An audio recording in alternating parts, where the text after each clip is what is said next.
Bashundhara sports সিটিতে চলছে celebrity cricket লিগের আসর। অভিনেতা অভিনেত্রীদের নিয়ে আয়োজিত এই আসরের সেমিফাইনাল অনুষ্ঠিত হয়েছে শনিবার। নারী পুরুষ দুই বিভাগের ম্যাচে নাইট রাইডার্সকে হারিয়ে ফাইনালে গিগাবাইট টাইটান্স।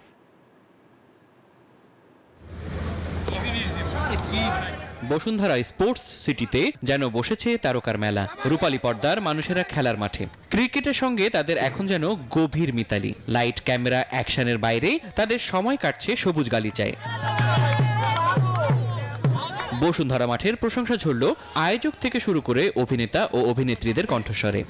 ফ্লাড লাইটে কোনো ঝামেলা নেই, সব ফ্যাসিলিটি, মেয়েদের বিশেষ করে ড্রেসিং রুমের ব্যাপারে, খাওয়া দাওয়ার ব্যাপারে সব খুব ভালো ফ্যাসিলিটি এবং সবাই এনজয় করছে।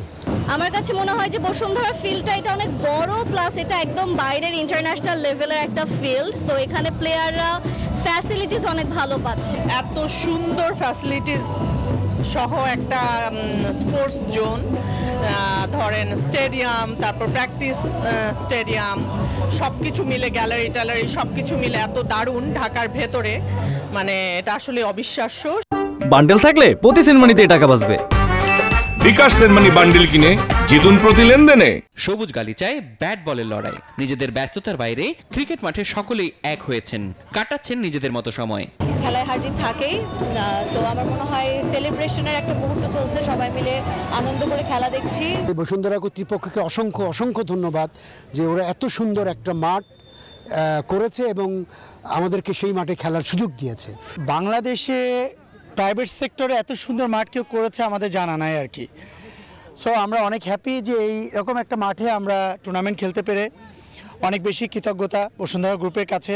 আমি পার্সোনালি প্রথম আসছি, সো এই গ্রাউন্ডটাতে, সো আমার কাছে খুবই ভালো লেগেছে। নারী বিভাগে সেমিফাইনালের ম্যাচে নাইট রাইডার্সকে 17 রানে হারিয়েছে গিগাবাইট টাইটান্স। আর পুরুষ বিভাগের ম্যাচে সালমান আরাফাতের ব্যাটে চড়ে নাইট রাইডার্সকে 13 রানে পরাজিত করে গিগাবাইট। ম্যাচ জিতে উল্লাসে মাতলেন তারা।